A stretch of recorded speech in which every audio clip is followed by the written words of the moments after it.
Assalamualaikum warahmatullahi wabarakatuh. Kembali lagi bersama saya di channel Dakwah Milenial. Semoga kalian selalu dalam keadaan sehat walafiat. Amin ya robbal alamin. Kembali lagi dengan cerita Abu Nawas yang membuat ketertawa dan kekonyolannya dan penuh hikmah dengan perbuatan-perbuatannya. Kadangkala untuk menunjukkan sesuatu kepada sang raja, Abu Nawas tidak bisa hanya sekedar melaporkannya secara lisan, akan tetapi sang raja harus mengetahuinya dengan mata kepala raja sendiri, bahwa masih banyak di antara rakyatnya yang hidup sengsara, ada saja jual praktek budak. Dengan tekad yang amat bulat, Abu Nawas merencanakan menjual Baginda Raja, karena menurut Abu Nawas hanya Baginda Raja yang paling patut untuk dijual. Bukankah selama ini Baginda Raja selalu mempermainkan dirinya dan menyengsarakan pikirannya? Maka sudah sepantasnya kalau sekarang giliran Abu Nawas mengerjai Baginda Raja. Abu Nawas menghadap dan berkata kepada Baginda Raja Harun ar-Rasyid, "Ada sesuatu yang amat menarik yang akan hamba sampaikan kepada Baginda Raja yang mulia." "Apa itu, Abu Nawas?" tanya Baginda langsung tertarik.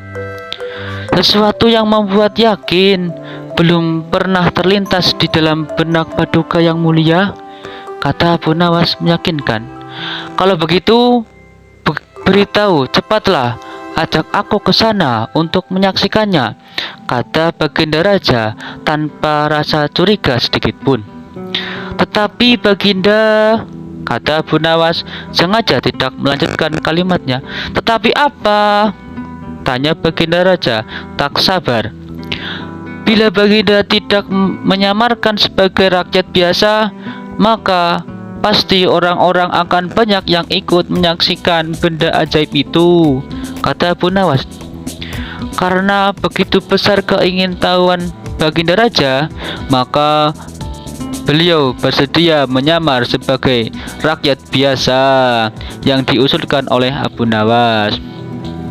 Kemudian Abu Nawas dan Raja Harun ar-Rasyid berangkat menuju ke sebuah hutan.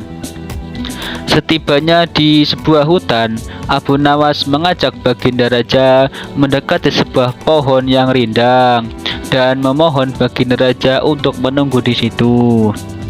Sementara itu, Abu Nawas menemui seorang badui yang pekerjaannya menjual budak. Abu Nawas mengajak pedagang budak itu untuk melihat calon budak yang akan dijual kepadanya dari jarak jauh yang agak jauh. Abu Nawas beralasan bahwa sebenarnya calon budak itu adalah teman dekatnya.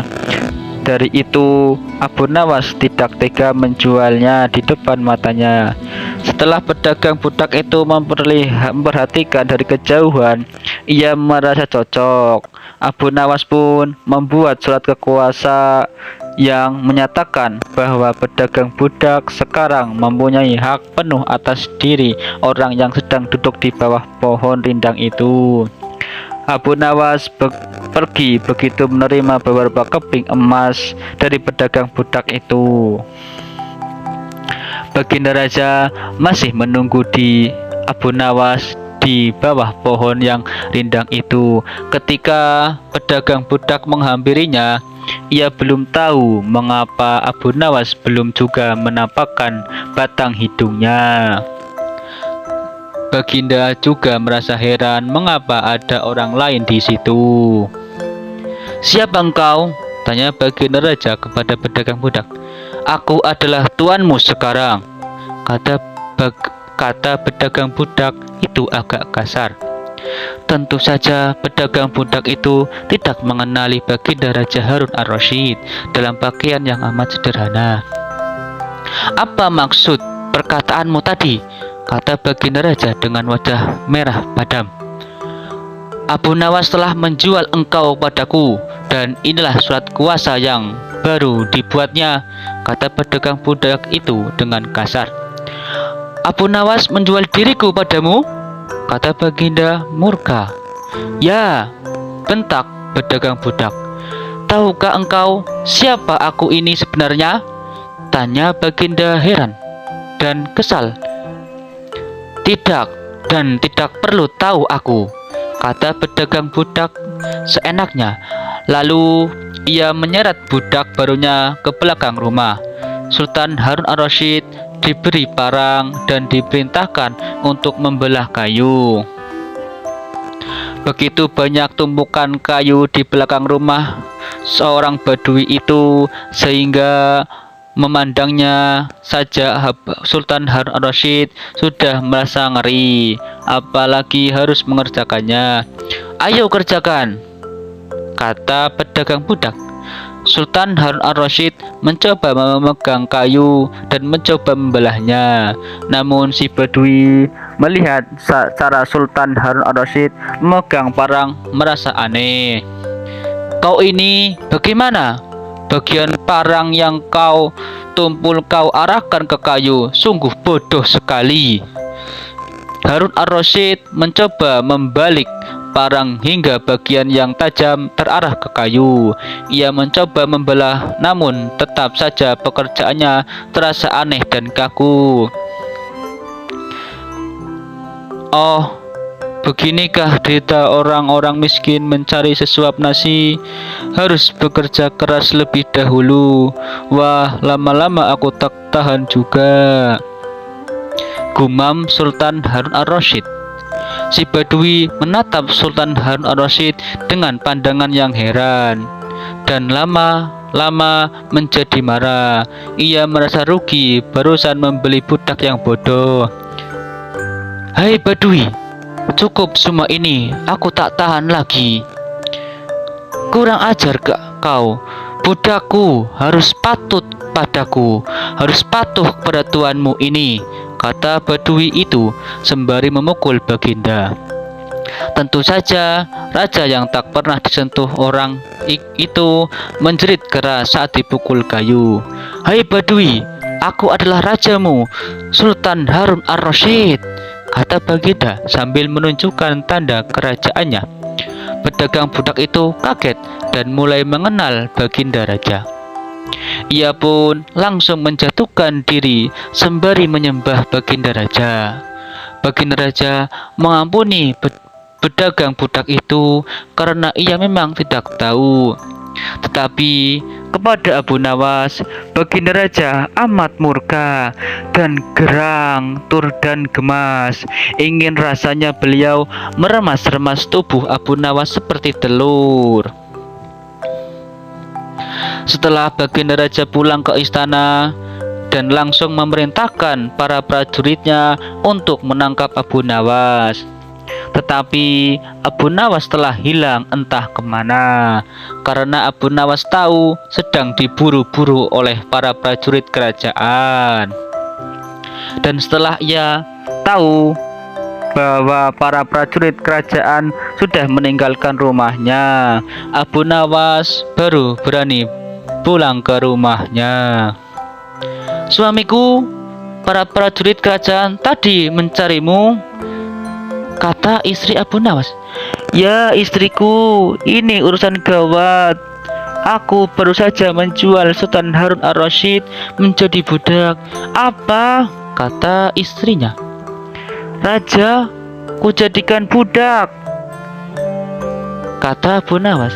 Kenapa kau lakukan itu suamiku? Kata istrinya. Supaya dia tahu di negerinya ada praktek jual beli budak, dan jadi budak itu sengsara, kata Abu Nawas.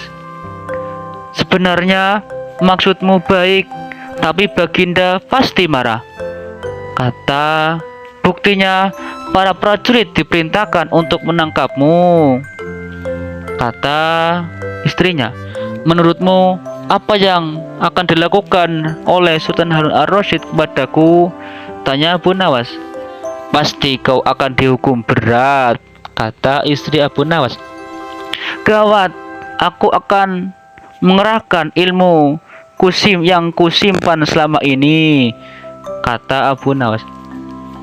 Abu Nawas pun masuk ke dalam. Ia mengambil air wudhu, lalu mendirikan sholat 2 rakaat. Lalu berpesan kepada istrinya apa yang harus dikatakan bila baginda datang. Tidak berapa lama kemudian tetangga Abu Nawas geger karena istri Abu Nawas menjerit-jerit. Ada apa? Ada apa? Tanya tetangga Abu Nawas sambil tergopoh-gopoh.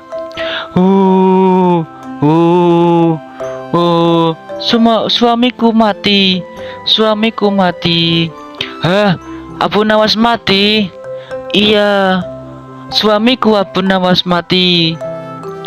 Kini kabar kematian Abu Nawas tersebar ke seluruh pelosok negeri.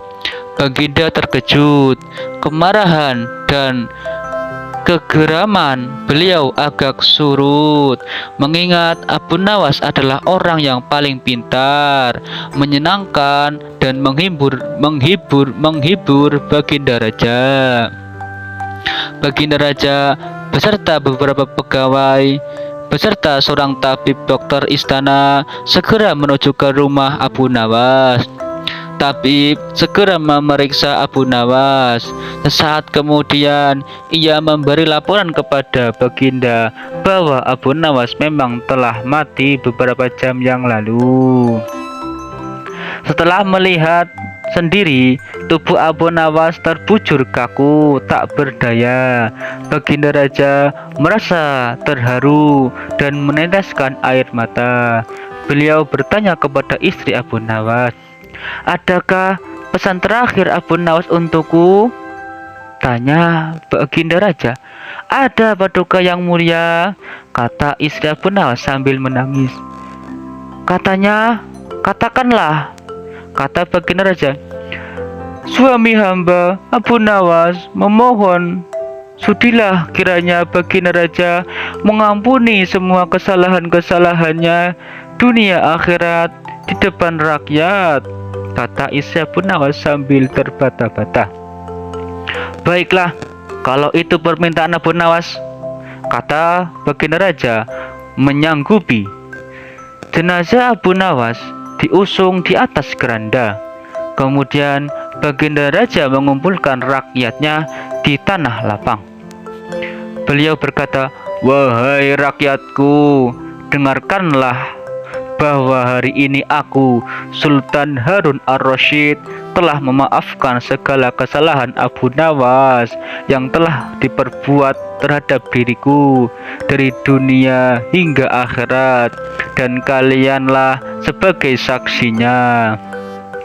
Tiba-tiba dari dalam keranda yang dibungkus kain hijau terdengar suara syukur, syukur, syukur.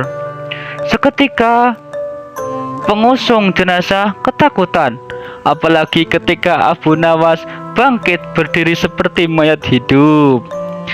Seketika rakyat yang berkumpul lari tunggang langgang, bertubrukan, dan banyak yang jatuh tergilir.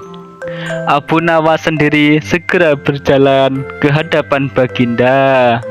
Pakaiannya yang putih-putih bikin Baginda takut. Kau sebenarnya mayat hidup atau memang kau hidup lagi? Tanya Baginda dengan gemetar. Hamba masih hidup, tuanku. Hamba mengucapkan terima kasih yang tak terhingga atas pengampunan tuanku. Jadi kau masih hidup? Ya Baginda, segar bukan? Buktinya kini hamba merasa lapar dan ingin segera pulang. Kau kurang ajar. Ilmu apa yang kau pakai, Abu Nawas? Ilmu dari Maha Guru Sufi, guru hamba yang sudah meninggal. Ajarkan ilmu itu padaku. Tidak mungkin Baginda. hanya guru hamba yang mampu melakukannya. Hamba tidak bisa mengajarkannya sendiri. Dasar pelit, Baginda mengerutu kecewa. Sekian dari itu cerita Abu Nawas yang membuat tertawa dengan tingkah laku dan kekonyolannya, dan banyak hikmah yang dapat diambil dari cerita tersebut, yaitu seorang raja juga harus memperhatikan rakyat-rakyatnya. Sekian, tonton selalu cerita-cerita Abu Nawas di episode selanjutnya. Terima kasih. Wassalamualaikum warahmatullahi wabarakatuh.